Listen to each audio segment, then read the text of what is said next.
जय हिंद दोस्तों, स्वागत है आप सभी का हमारे इस चैनल पे। दोस्तों, ज्ञान बिंदु जीएस एकेडमी का होमवर्क सीरीज का आज डे 41 है, जो कि आज के दिन ही 3 अप्रैल को सर के द्वारा कवर करवाया गया है। तो इस वीडियो में हम लोग इस टेस्ट सीरीज को कवर करेंगे। इससे पहले अगर आप मेरे चैनल पे नए हैं तो चैनल को सब्सक्राइब कर लीजिएगा, और इसके जितने भी PDF है ना मेरे टेलीग्राम पर आपको मिल जाएगा, तो जाके आप लोग टेलीग्राम को भी ज्वाइन कर लीजिएगा। और प्लीज़ आप लोग ज़्यादा से ज़्यादा सपोर्ट कीजिएगा, जिससे मैं आपके लिए ये होमवर्क सीरीज ला सकूँ। और ये वीडियो आपको कैसा लगता है कमेंट में ज़रूर बताइएगा। दोस्तों, अगर आपने अभी तक होमवर्क सीरीज का हिस्सा अगर आप नहीं बने हो तो आप लोग ज़रूर बनिए, क्योंकि इसमें इतने अच्छे अच्छे टॉपिक इसमें कवर करवाए जा रहे हैं सर के द्वारा कि अगर आप लोगों ने ये टॉपिक कवर कर लिया ना तो आपका 100% दरोगा में सिलेक्शन पक्का है। तो आप लोग जल्दी से जल्दी होमवर्क सीरीज का हिस्सा बनिए और ज़्यादा से ज़्यादा आप लोग सपोर्ट कीजिए। तो चलिए आज का टेस्ट हम लोग स्टार्ट करते हैं। इसका पहला क्वेश्चन है कि प्रधानमंत्री धन धान्य योजना के तहत कितने किसानों को मदद मिलेगी और कितने किसानों को कवर किया गया है। तो देखिए, यहाँ पे अभी हाल ही में धन धान्य योजना की शुरुआत किया गया था 2025 में, और इसमें 1.75 करोड़ किसानों को यहाँ पे लाभ दिया जाएगा। तो काफ़ी इंपॉर्टेंट है, आप लोग इसे ध्यान रखिएगा। बात यहाँ पे हम लोग किसान की करते हैं, तो किसान से कुछ इंपॉर्टेंट योजना है जो कि एग्जाम में पूछे जाते हैं। पहला ध्यान रखिएगा, प्रधानमंत्री किसान सम्मान निधि योजना ध्यान रखिएगा। पहला जिसे लागू किया गया था 2019 में, और इसमें 6,000 रुपये दिया जाता है सालाना, और ये 3 किस्तों में दिया जाता है। इसका जो उद्देश्य है ना वो किसानों की आय को दुगना करना इसका मेन उद्देश्य है। दूसरा योजना ध्यान रखिएगा, नाम योजना, जिसको नेशनल एग्रीकल्चर मार्केट के नाम से भी जाना जाता है, और ये योजना शुरू किया गया था 2016 में। और इसमें जो किसान के जो फसल होते हैं, जो वो उत्पादन करते हैं, तो उसको मार्केट तक प्रोवाइड किया जाएगा। तो इसके लिए नाम योजना गवर्नमेंट के द्वारा लाया गया है। तीसरा योजना ध्यान रखिएगा, प्रधानमंत्री कृषि सिंचाई योजना, जिसकी शुरुआत 1 जुलाई 2015 को किया गया है। और इसमें खेत में जो पानी की उपलब्धता है ना उसको प्रोवाइड करने के लिए गवर्नमेंट के द्वारा इसे शुरू किया गया है। तो आप लोग इसे ध्यान रखिएगा। और यह एक प्रकार का केंद्रीय प्रायोजित योजना है, ध्यान रखिएगा, क्योंकि ये सारी योजना जो है ना वो कहीं ना कहीं एग्जाम में पूछे गए हैं। तो आप लोग उसे ध्यान रखिएगा। नेक्स्ट क्वेश्चन है कि स्कूलों तथा उच्च शिक्षा के लिए डिजिटल रूप में भारतीय भाषाओं के लिए पुस्तक उपलब्ध कराने के लिए कौन सी योजना शुरू की गई है। तो ध्यान रखिएगा, अभी हाल ही में भारतीय भाषा पुस्तक योजना 2025 का शुभारंभ किया गया है। इसमें क्या होगा, जो स्कूल होते हैं, जो उच्च शिक्षा संस्थान होते हैं, वहाँ पे डिजिटल रूप से भारतीय भाषाओं का पुस्तक वहाँ पे उपलब्ध करवाया जाएगा। बात अगर हम लोग भाषा की करते हैं तो भाषा से ध्यान रखिएगा, जो 8वीं अनुसूची है ना उसमें वर्तमान में 22 भाषा का उल्लेख किया गया है, काफ़ी इंपॉर्टेंट है। और इसमें टोटल 3 बार संविधान संशोधन किए गए हैं, और ये तीनों बार कौन कौन से संविधान संशोधन किए गए थे और मूल अनुसूची में कितना भाषा था, आप लोग कमेंट करके जरूर बताइएगा, जिससे कि आपका ही रिवीजन हो। तो भाषा से ध्यान रखिएगा कि हमारी जो राज्य भाषा है ना वो हिंदी है, और हिंदी को राज्य भाषा के रूप में दर्जा कब दिया गया था, तो ध्यान रखिएगा 14 सितंबर 1949 को दिया गया था। इसीलिए प्रत्येक वर्ष 14 सितंबर को राष्ट्रीय हिंदी दिवस के रूप में मनाया जाता है। वैसे विश्व हिंदी दिवस भी मनाया जाता है, तो ये कब मनाया जाता है आप लोग कमेंट में बताइएगा। और बताया गया कि हमारी जो राज्य भाषा होगी ना वो हिंदी होगी, और उसकी जो लिपि होगी ना वो देवनागरी होगी। और ये आपका आर्टिकल भी पूछा जा सकता है, तो ध्यान रखिएगा, आर्टिकल 343 के क्लाउज 1 में इसका प्रावधान किया गया है। काफ़ी इंपॉर्टेंट है दोस्तों, आप लोग इसे ध्यान रखिएगा। और भारत के लिए राजकीय भाषा के रूप में हिंदी का सबसे पहले यूज जो है ना वो दयानंद सरस्वती जी के द्वारा किया गया था। तो आप उनका नाम भी ध्यान रखिएगा, क्योंकि वो भी एग्जाम में पूछा हुआ क्वेश्चन है, ठीक है। नेक्स्ट क्वेश्चन है कि गिग वर्कर्स के स्वास्थ्य सेवा किस योजना के तहत प्रदान किया जाएगा। देखिए, जो गिग वर्कर्स होते हैं, जिनको कॉन्ट्रैक्ट बेस पे जो काम करते हैं ना उनको कहा जाता है, तो उनको स्वास्थ्य सेवाएं उपलब्ध किया जाएगा आयुष्मान भारत योजना के तहत। इसी योजना को हम लोग जन आरोग्य योजना के नाम से जानते हैं, जिसकी शुरुआत 2018 में रांची झारखंड से किया गया था। यहाँ पे 5 लाख तक का पैसे प्रोवाइड किया जाता है प्रति परिवार। तो इसे ध्यान रखिएगा। इसी योजना को संचालित करने के लिए एक नोडल मंत्रालय बनाया गया है, जिसका नाम है आयुष मंत्रालय। काफ़ी इंपॉर्टेंट है दोस्तों, तो आप लोग इसे ध्यान रखिएगा। नेक्स्ट क्वेश्चन है कि जल जीवन मिशन के 100% कवरेज के लिए सरकार के कुल व्यय वृद्धि के साथ योजना को कितने वर्ष तक बढ़ाया गया है। तो ध्यान रखिएगा, अभी हाल ही में जो जल जीवन मिशन योजना था ना, सबसे पहले तो यही ध्यान रखिए कि इसकी शुरुआत कब होती है, तो 15 अगस्त 2019 को इसकी घोषणा किया जाता है नरेंद्र मोदी जी के द्वारा। और इसका लक्ष्य रखा गया था कि 5 साल के अंदर 100% जल उपलब्ध हम लोग कराएंगे हर घर में। बट ये लक्ष्य पूरा नहीं हो पाया, इसीलिए इस लक्ष्य को 2028 तक बढ़ा दिया गया है। तो आप लोग इसे ध्यान रखिएगा। इसी योजना के तहत एक कार्यक्रम चलाया जा रहा है, हर घर जल कार्यक्रम। इस कार्यक्रम में टॉप स्थान पे कौन सा है, तो ध्यान रखिएगा गोवा हो जाएगा। और इसमें सोमा जिला ध्यान रखिएगा, चंबा हो जाएगा जो कि हिमाचल प्रदेश का है, और इसमें टॉप जिला अगर पूछा जाएगा तो ध्यान रखिएगा बुरहानपुर जिला हो जाएगा जो कि मध्य प्रदेश में। बात अगर हम लोग जल की करते हैं तो आप लोग कमेंट बॉक्स में बताइएगा कि विश्व जल दिवस कब मनाया जाता है। पहला क्वेश्चन हो गया, वो बताइएगा कमेंट बॉक्स में। और विश्व का कितना प्रतिशत जल है जो समुद्र में पाया जाता है, ये 2 क्वेश्चन आप लोग कमेंट में बताइएगा दोस्तों। तो कमेंट में ज़रूर बताइएगा जिससे मुझे पता चले कि आपको याद है या नहीं, क्योंकि मैंने इसे कवर पहले करवा दिया है। यहाँ पे आपका ग्राउंड वाटर भी पूछा जा सकता है कि ग्राउंड वाटर में सबसे टॉप स्थान पे कौन है, तो हिमाचल प्रदेश हो जाएगा। और सबसे बॉटम मतलब सबसे नीचे कौन है, तो यहाँ पे तमिलनाडु हो जाएगा। तो आप लोग इसे भी ध्यान रखिएगा। नेक्स्ट क्वेश्चन है कि प्रधानमंत्री जनजाति उन्नत ग्राम योजना के तहत कितने गांवों को जोड़ा जाएगा तथा कितने आदिवासी लोगों को लाभ पहुंचाया जाएगा। तो देखिए, प्रधानमंत्री जनजाति जो ग्राम उन्नत योजना है ना, इसके तहत 63,000 गाँव को यहाँ पे जोड़ा जाएगा। साथ ही साथ यहाँ पे 5 करोड़ आदिवासी परिवार तक इसका लाभ पहुँचाया जाएगा। बात अगर हम लोग प्रधानमंत्री जनजाति उन्नत ग्राम योजना की करते हैं तो इसकी शुरुआत किया गया था 2024 के बजट में। काफ़ी इंपॉर्टेंट है और यह एक प्रकार का केंद्रीयकृत प्रायोजित योजना है, तो इसे भी ध्यान रखिएगा।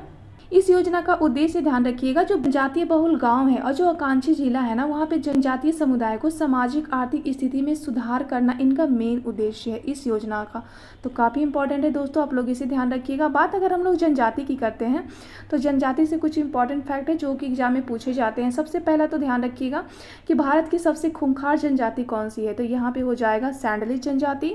दूसरा ध्यान रखिएगा कि भारत की सबसे बड़ी जनजाति कौन सी है, तो भील हो जाएगा, उसके बाद गोंड हो जाएगा, उसके बाद तीसरे नंबर पे संथाल हो जाएगा। ठीक है, जनजाति से आपको 3 आर्टिकल ध्यान रखने हैं। पहला ध्यान रखिएगा आर्टिकल 342। देखिए, आर्टिकल 342 में कहा गया है कि राष्ट्रपति को ये पावर है कि वो किसी भी राज्य या फिर केंद्र शासित प्रदेश की किसी भी क्षेत्र को वो अनुसूचित जाति जनजाति के रूप में वो घोषित कर सकते हैं। तो ये आर्टिकल काफ़ी इंपॉर्टेंट है, आप लोग ध्यान रखिएगा।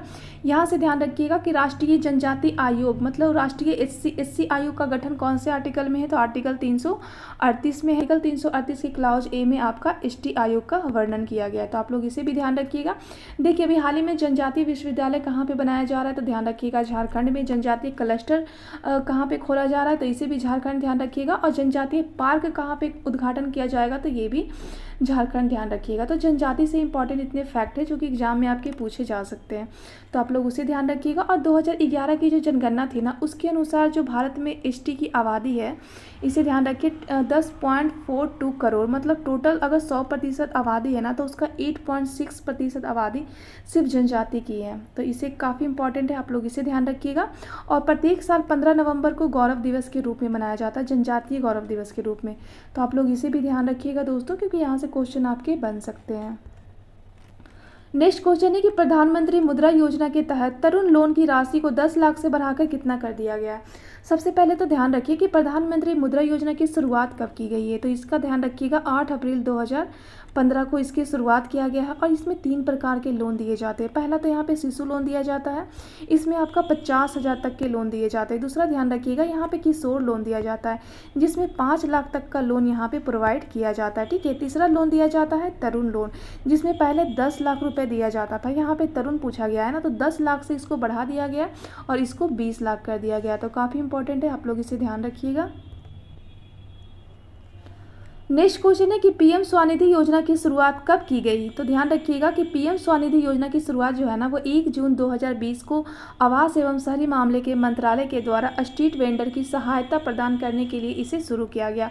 इसका जो उद्देश्य है ना, जो स्ट्रीट वेंडर्स होते हैं उनको यहाँ पे 10,000 का लोन दिया जाएगा, वो भी 3 मंथ के लिए, और वो भी जो ब्याज होता है ना उसको एकदम फ्री दिया जाएगा। और अभी जो 10,000 का जो लोन दिया जा रहा था 3 मंथ के लिए, उसको बढ़ा के यहाँ पे 30,000 कर दिया है। तो आप लोग इसे भी ध्यान रखिएगा। और 2020 में इसको शुरू किया गया है। ये जो स्ट्रीट वेंडर्स होते हैं, जो रोड पे जो रेरा वगैरह लगा के जो बेचते हैं ना, तो उनको पैसे दिए जाएंगे ताकि वो छोटा मोटा अपना उद्योग स्टार्ट कर सके। तो काफ़ी इंपॉर्टेंट है, आप लोग इसे ध्यान रखिएगा। नेक्स्ट क्वेश्चन है कि सुभद्रा योजना केंद्र सरकार के द्वारा किस राज्य में शुरू किया गया है तथा किस बजट के दौरान इसे शुरू किया गया है। तो ध्यान रखिएगा कि अभी हाल ही में 17 सितंबर 2024 जब नरेंद्र मोदी जी का जन्मदिन था, तो उसी की खुशी में उन्होंने उड़ीसा में सुभद्रा योजना शुरू किए थे। और ये जो सुभद्रा योजना है ना, वो महिलाओं के लिए विश्व की सबसे बड़ी योजना है।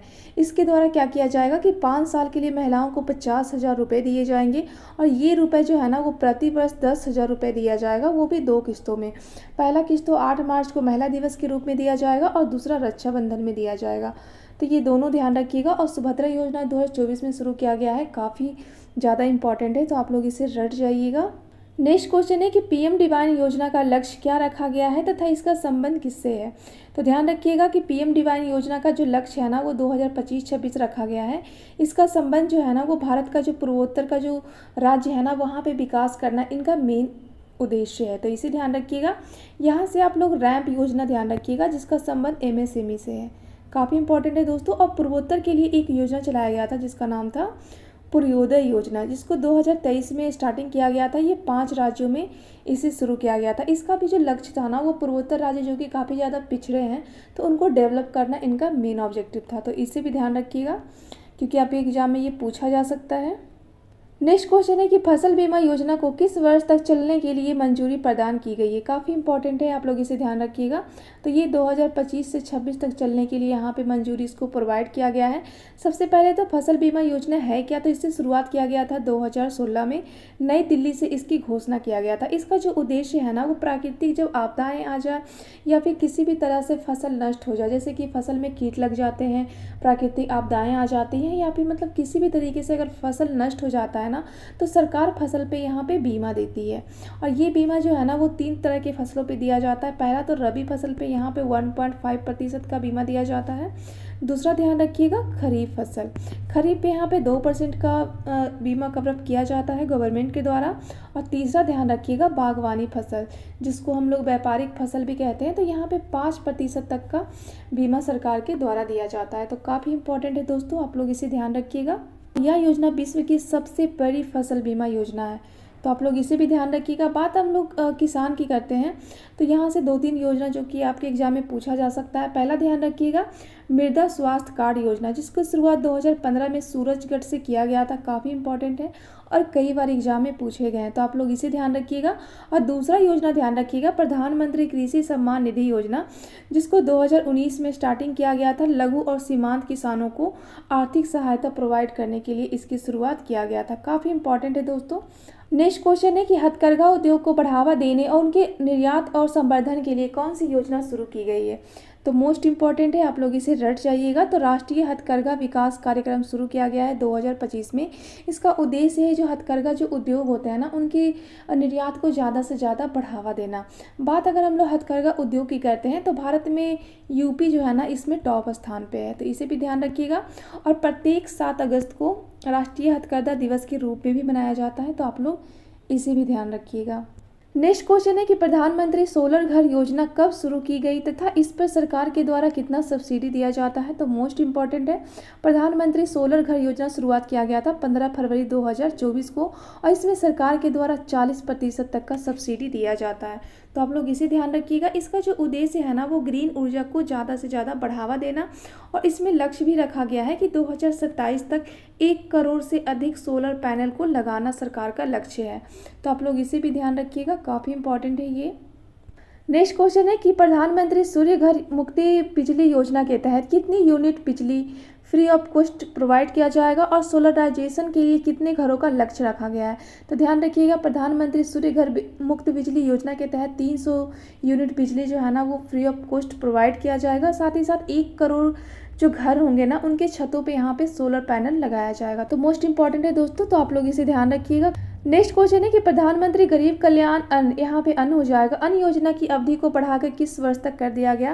तो अभी हाल ही में प्रधानमंत्री गरीब कल्याण अन्न योजना को जो है ना 2028 तक बढ़ा दिया गया। बात अगर हम लोग प्रधानमंत्री गरीब कल्याण अन्न योजना की करते हैं, तो इसका शुरुआत किया गया था जून 2020 में, और इसमें क्या किया जाता है कि 5 केजी अनाज प्रोवाइड किया जाता है गरीबों को। और यह जो योजना है ना, वो राष्ट्रीय खाद्य सुरक्षा अधिनियम के तहत सार्वजनिक वितरण प्रणाली के तहत आने वाले परिवारों को प्रोवाइड किया जाता है। तो काफ़ी इंपॉर्टेंट है, आप लोग इसे ध्यान रखिएगा। इसका डेट अभी हाल ही में बढ़ा दिया गया है 2028 तक, और कोरोना के टाइम में इसे शुरू किया गया था, तो आप लोग इसे ध्यान रखिएगा।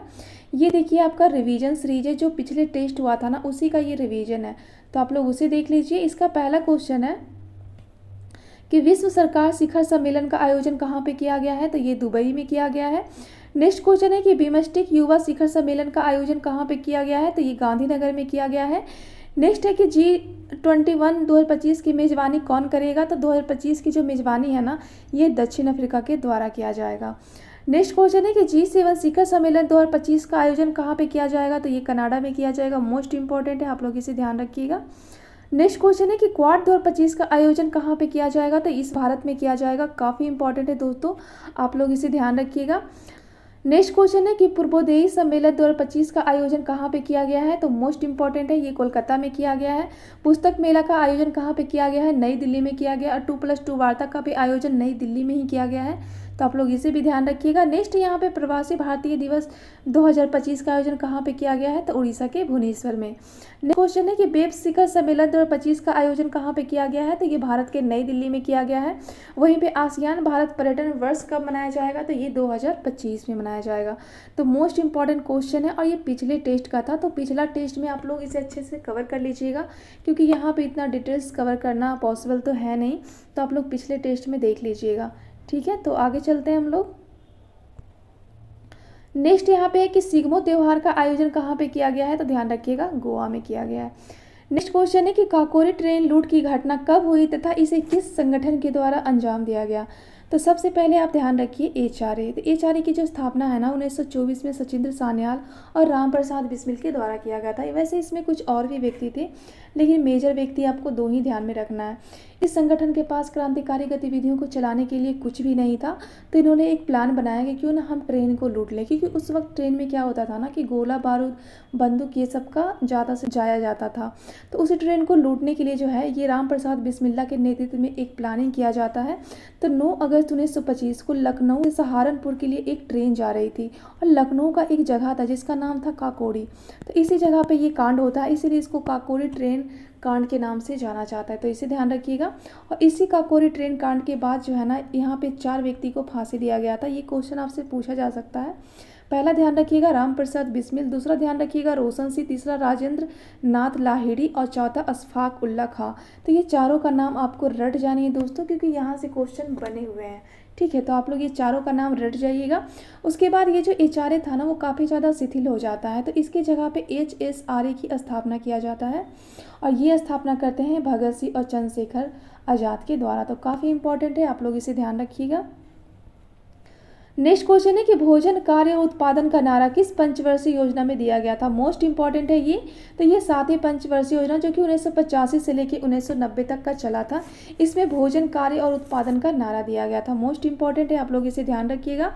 नेक्स्ट क्वेश्चन है कि वायु प्रदूषण की रोकथाम नियंत्रण अधिनियम किस वर्ष पारित किया गया था। मोस्ट इंपॉर्टेंट है, इसे ध्यान रखिएगा। तो ये 16 मई 1981 को इसे पारित किया गया था। बात अगर हम लोग यहाँ पे कुछ अधिनियम की करते हैं, जैसे कि अगर आपसे पूछा जाएगा कि पर्यावरण संरक्षण अधिनियम कब पारित किया गया था, तो ध्यान रखिएगा 1986 में इसे पारित किया गया था। वहीं पे अगर वन जीव संरक्षण अधिनियम पूछा जाएगा तो 1972 ध्यान रखिएगा। अगर स्टॉकहोम सम्मेलन पूछा जाएगा तो उसे भी 1972 ध्यान रखिएगा। यहीं पे अगर टाइगर अभियान की बात करते हैं या फिर टाइगर परियोजना की बात करते हैं तो उसे 1973 में शुरू किया गया था, तो इसे भी ध्यान रखिएगा। वहीं पे हाथी परियोजना 1992 में, मॉन्ट्रियल प्रोटोकॉल आपका स्टार्टिंग होता है 1987 में, वहीं पे नागोया प्रोटोकॉल आपका स्टार्टिंग होता है 2010 में। तो ये सारे जो है ना वो कहीं ना कहीं एग्जाम में पूछे गए हैं, तो आप लोग इसे रट जाइएगा, यहाँ से आपका वो हेल्प हो जाएगा। नेक्स्ट क्वेश्चन है कि आंत ज्वार किस जीवाणु के कारण होता है। इस आंत ज्वार को हम लोग टाइफाइड भी कहते हैं, जिसे आंत का बुखार कहा जाता है। तो ये जो है ना वो साल्मोनेला टाइफी नामक जीवाणु के कारण होता है। मोस्ट इंपॉर्टेंट है, और इससे जो होता है ना वो आंत काफ़ी ज़्यादा प्रभावित होता है, और इसका वाहक जो होता है वो दूषित पानी होता है, तो इसे ध्यान रखिएगा। नेक्स्ट क्वेश्चन है कि केंद्रीय सत्कर्ता आयोग का कार्यकाल कितना होता है। काफ़ी ज़्यादा इंपॉर्टेंट क्वेश्चन है ये। तो ध्यान रखिएगा इनका जो कार्यकाल होता है ना वो 4 साल होता है या फिर 65 वर्ष, दोनों में से कोई भी पूरा हो जाए, इनका यही टाइम पीरियड होता है। इसका देखिए उद्देश्य क्या होता है, जो भारत में जो भ्रष्टाचार है ना उससे निपटने के लिए और भारत सरकार की जो प्रशासन है उसमें ज़्यादा से ज़्यादा ईमानदारी सुनिश्चित हो सके, उसके लिए भारत में एक शीर्ष संस्था है, तो इनका नाम ध्यान रखिएगा। इसमें ध्यान रखिएगा कि इसकी जो स्थापना है ना वो संथानम समिति की सिफारिश पे 1964 में किया गया था। इसके प्रथम अध्यक्ष थे श्रीनिवास और वर्तमान में इसके अध्यक्ष का नाम ध्यान रखिएगा एएस राजीव। काफ़ी इंपॉर्टेंट है दोस्तों, आप लोग इसे ध्यान रखिएगा। वैसे इसमें 3 लोग होते हैं, एक तो अध्यक्ष होते हैं और 2 जो होते हैं ना वो अन्य होते हैं, तो आप लोग इसे भी ध्यान रखिएगा।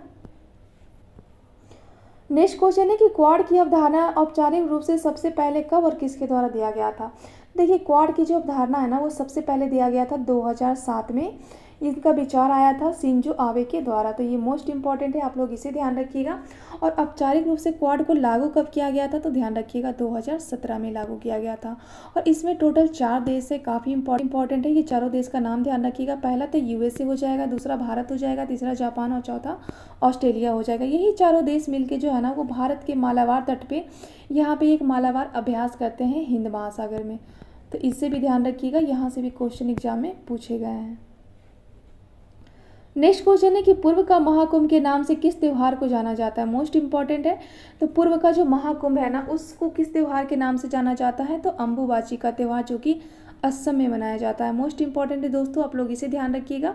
अगर आपसे क्वेश्चन पूछा जाएगा कि 100% सोलर से चलने वाला सचिवालय कौन सा है, तो ध्यान रखिएगा असम हो जाएगा, ठीक है। और भारत का पहला तेल रिफाइनरी कौन सा हो जाएगा, तो डिगबोई हो जाएगा, इससे भी ध्यान रखिएगा।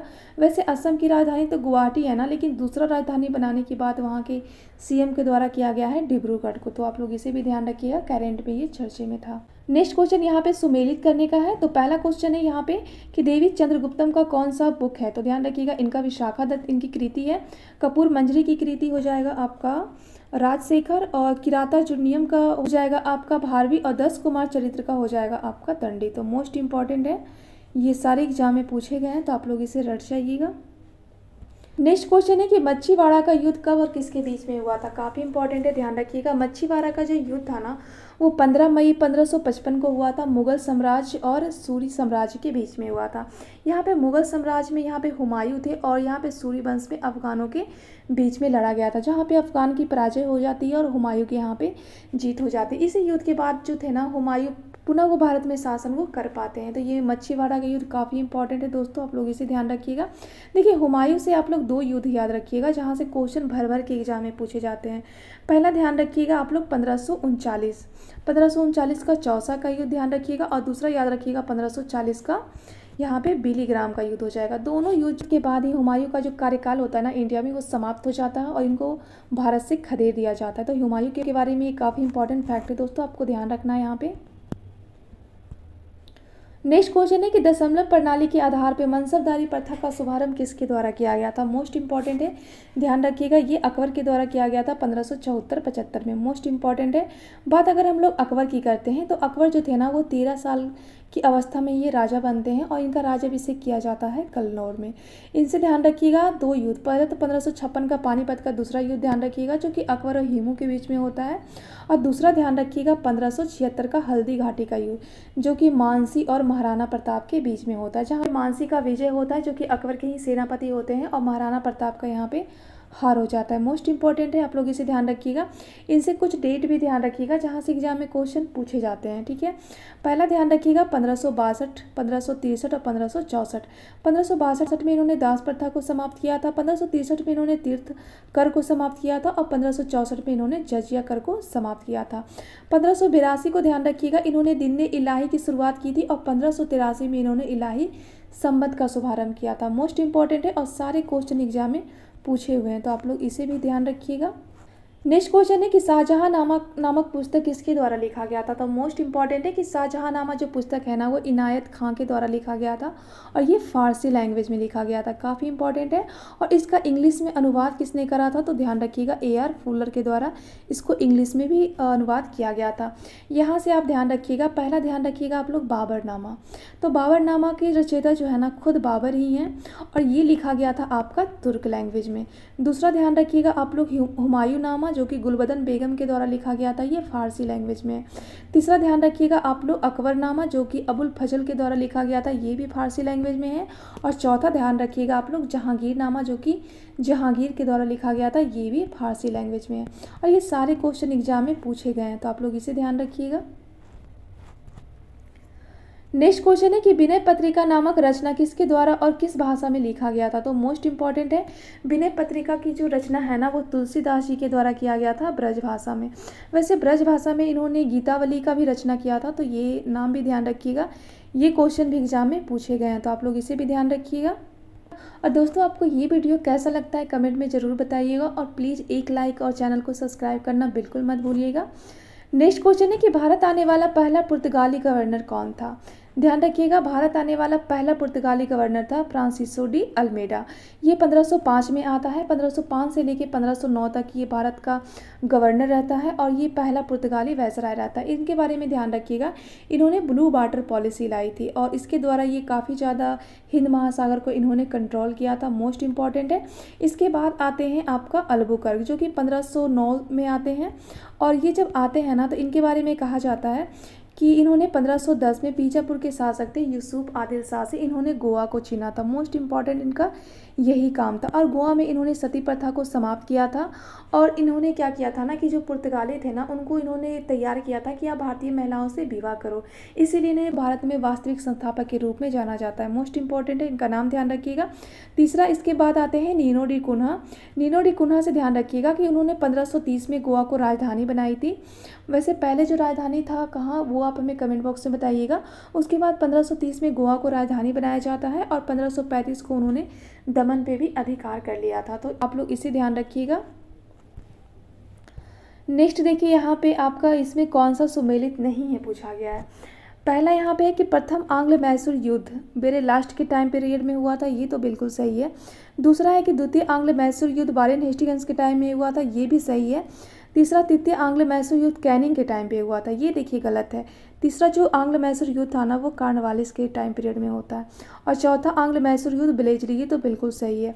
तो इसका राइट आंसर यहाँ पे हो जाएगा 3। वैसे पहला जो आंग्ल मैसूर युद्ध था ना दोस्तों, इनका टाइम ध्यान रखिएगा, एग्जाम में क्वेश्चन पूछा जाता है, ठीक है। तो इनका टाइम ध्यान रखिएगा, 1767 से लेके 69 तक पहला होता है। दूसरा ध्यान रखिएगा 1780 से 84, और तीसरा आपका 1790 से लेके 92 तक होता है। और चौथा आंग्ल मैसूर युद्ध होता है 1799 में।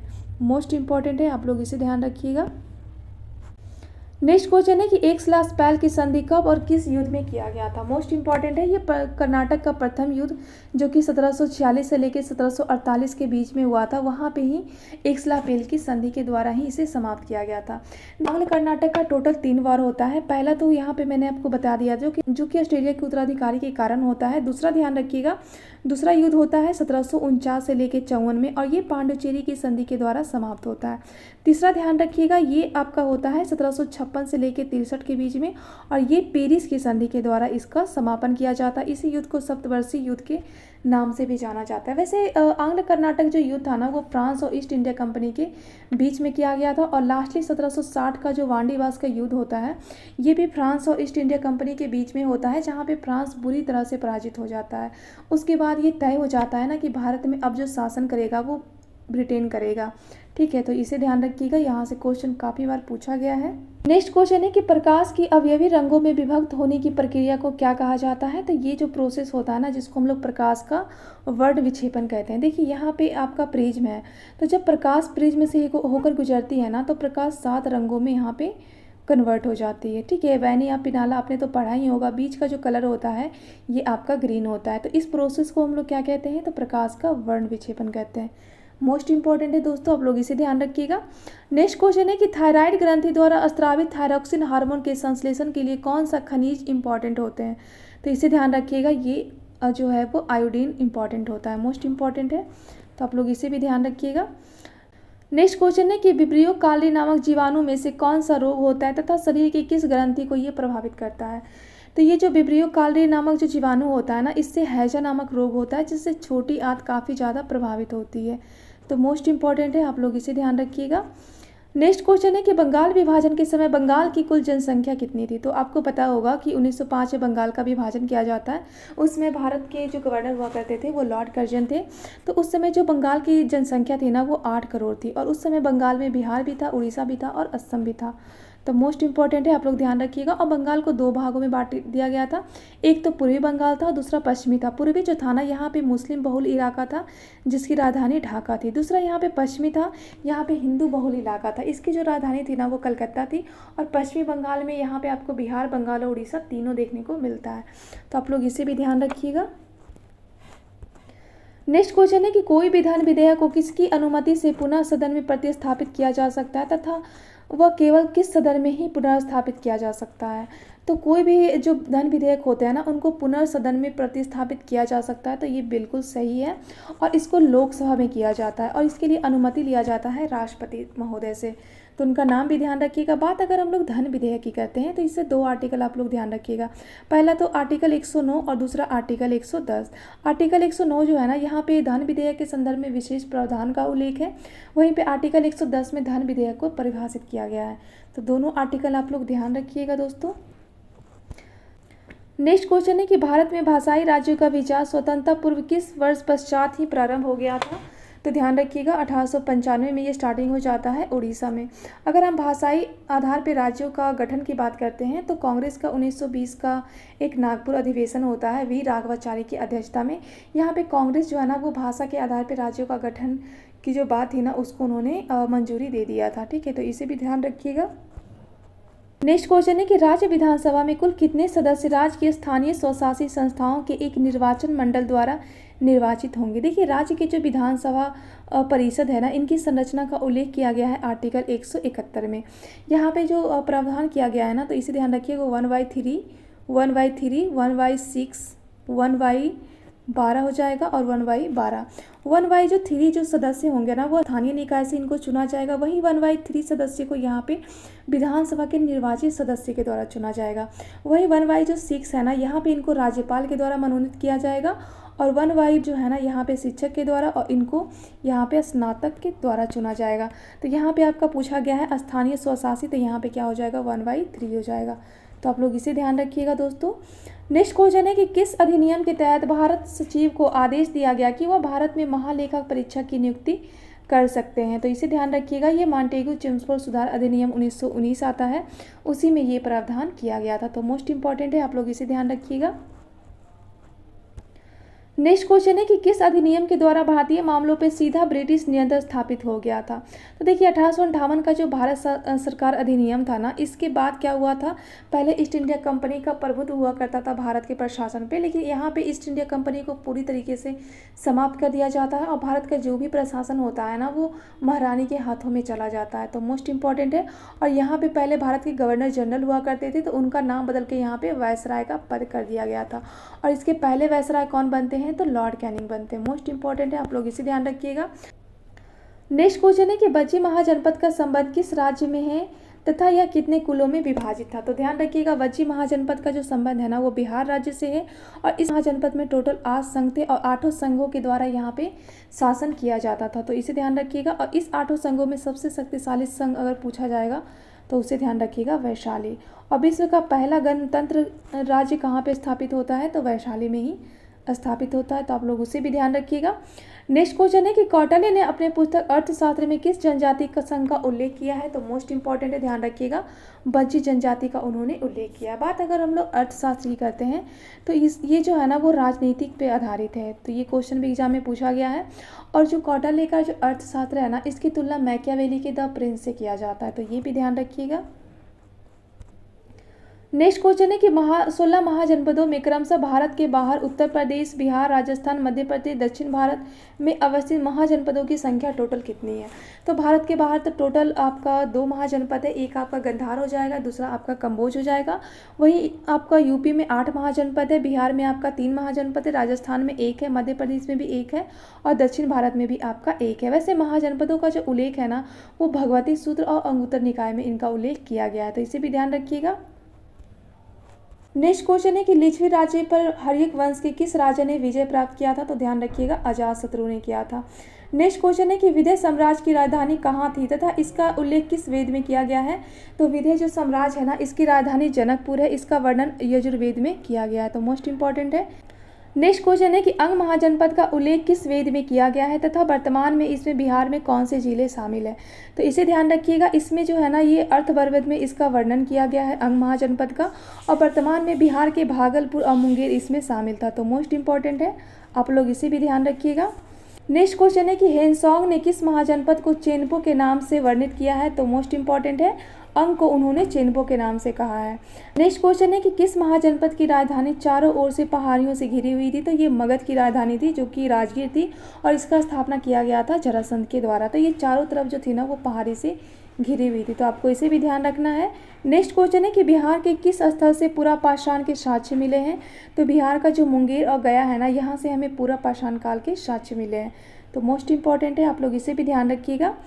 नेक्स्ट क्वेश्चन है कि चिरांद और चेचर नामक स्थल का संबंध किस काल से है? तो चिरांद और चेचर का जो संबंध है ना वो नव पाषाण काल से, और ये दोनों स्थल जो है वो बिहार में अवस्थित है। वैसे चिरांद से ध्यान रखिएगा, यहाँ पे हड्डी के अवशेष हमें देखने को मिलती हैं, तो मोस्ट इंपॉर्टेंट है। नेक्स्ट क्वेश्चन है कि नव पाषाण युग और कांस्य युग के बीच का संक्रमण कालीन काल कौन सा है? तो इसे ध्यान रखिएगा, ये ताम्र पाषाण काल हो जाएगा।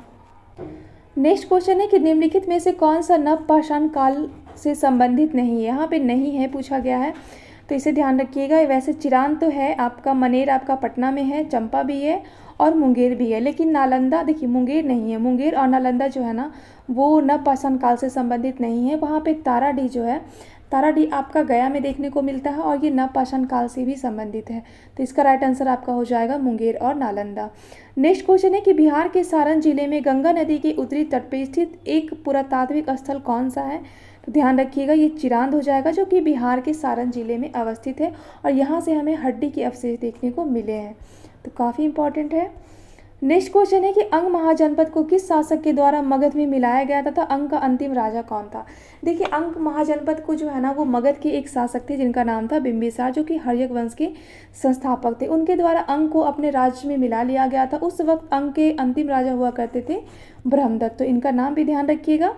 नेक्स्ट क्वेश्चन है कि किस महाजनपद में प्रतिनिधियों की एक निर्वाचित विधानसभा थी? तो याद रखिएगा ये यहाँ पे वैशाली में थी। वैसे वैशाली जो था ना वो विश्व का प्रथम गणतंत्र राज्य भी था, तो आप लोग इसे भी ध्यान रखिएगा। नेक्स्ट क्वेश्चन है कि अंग महाजनपद की राजधानी क्या है तथा वह बिहार के किस जिले में मेल खाती है? तो इसे ध्यान रखिएगा, अंग की राजधानी चंपा है और ये बिहार के मुंगेर और भागलपुर वाले क्षेत्र में अवस्थित है। नेक्स्ट क्वेश्चन है कि जीव विकास के क्रम में न्यूक्लिक और टाइड के बहुलकीकरण के कारण के द्वारा निम्न कौन से दो न्यूक्लिक अम्ल बने हैं? तो इसे ध्यान रखिएगा, ये डीएनए बना है और आरएनए बना है, तो इसे ही न्यूक्लिक एसिड कहा जाता है, डीएनए और आरएनए को। नेक्स्ट क्वेश्चन है कि किस तत्व के निर्माण के साथ ही जीवन की उत्पत्ति का मार्ग प्रशस्त हो गया था? तो ये न्यूक्लियो प्रोटीन के निर्माण के कारण ही जीवन की उत्पत्ति का मार्ग प्रशस्त हो गया था। नेक्स्ट क्वेश्चन है कि अनुकूल परिस्थितियों में प्रारंभिक कोशिकाओं में से किस कोशिकाओं की उत्पत्ति हुई थी? तो ध्यान रखिएगा, ये यूकैरियोटिक कोशिकाओं की यहाँ पे शुरुआत किया गया था। नेक्स्ट क्वेश्चन है कि सजीव तथा निर्जीव के बीच की कड़ी को क्या कहा जाता है? देखिए एक सजीव और निर्जीव के जो बीच की कड़ी होती है ना उसको विषाणु कहा जाता है, और विषाणु का खोज किया गया था इवानोस्की के द्वारा, तो इनका नाम भी ध्यान रखिएगा। नेक्स्ट है कि विकासवाद का सिद्धांत कब और किसके द्वारा दिया गया था? तो ध्यान रखिएगा, ये डार्विन के द्वारा दिया गया था। इनका एक बुक था द ओरिजिन ऑफ स्पीसीज जो कि 1859 में लिखा गया था, उसी में उन्होंने विकासवाद के सिद्धांत को बताया था, तो आप लोग इसे भी ध्यान रखिएगा। नेक्स्ट क्वेश्चन है कि प्रसिद्ध प्राकृतिक चुनाव नेचुरल सिलेक्शन का सिद्धांत किसने दिया था तथा इसका वर्णन किस बुक में है? तो ये जो प्रसिद्ध प्राकृतिक जो चुनाव है ना इसका वर्णन डार्विन का द ओरिजिन ऑफ स्पीसीज नामक बुक में है, तो इनका नाम ध्यान रखिएगा। नेक्स्ट क्वेश्चन है कि जीवों के विकास के आधार पर सही अनुक्रम को लिखिए। तो सबसे पहला तो प्रोटोजोआ ध्यान रखिएगा, उसके बाद मछली, उसके बाद उभयचर, उसके बाद पे सरीसृप, उसके बाद पे स्तनधारी हो जाएगा, तो मोस्ट इंपॉर्टेंट है दोस्तों, आप लोग इसे भी ध्यान रखिएगा। नेक्स्ट क्वेश्चन है कि महाद्वीप जहां मानव से संबंधित जीवाश्म के सबसे ज़्यादा साक्ष्य मिलते हैं अथवा सर्वप्रथम मानव की उत्पत्ति वाला महाद्वीप कौन सा है। तो देखिए अफ्रीका जो महाद्वीप है ना, वहाँ पे सबसे पहले मानव की उत्पत्ति हुई थी और यहाँ पे काफ़ी ज़्यादा मानव के साक्ष्य भी हमें देखने को मिलते हैं, तो आप लोग इसे भी ध्यान रखिएगा। नेक्स्ट क्वेश्चन है कि प्रयोगशाला में संश्लेषित किया गया पहला कार्बनिक यौगिक कौन सा है। तो प्रयोगशाला में संश्लेषित किया गया पहला कार्बनिक यौगिक आपका हो जाएगा यूरिया। काफ़ी इंपॉर्टेंट है दोस्तों, आप लोग इसे ध्यान रखिएगा। नेक्स्ट क्वेश्चन है कि प्राकृतिक में सर्वाधिक पाए जाने वाला कार्बनिक यौगिक कौन सा है। तो ध्यान रखिएगा ये आपका सेलुलोज हो जाएगा। नेक्स्ट क्वेश्चन है कि बायोगैस और गोबर गैस जैसे ईंधनों का प्रमुख अवयव कौन सा है। तो ये आपका मीथेन हो जाएगा CH4। तो इसे भी ध्यान रखिएगा, काफ़ी बार ये एग्जाम में पूछा गया है। नेक्स्ट क्वेश्चन है कि प्रथम विश्व युद्ध में किस एक गैस का रासायनिक हथियार के रूप में यूज किया गया था। तो ये काफ़ी इंपॉर्टेंट है, जब प्रथम विश्व युद्ध चल रहा था ना, तो यहाँ पे मस्टर्ड गैस का काफ़ी यूज किया गया था, तो आप लोग इसे ध्यान रखिएगा।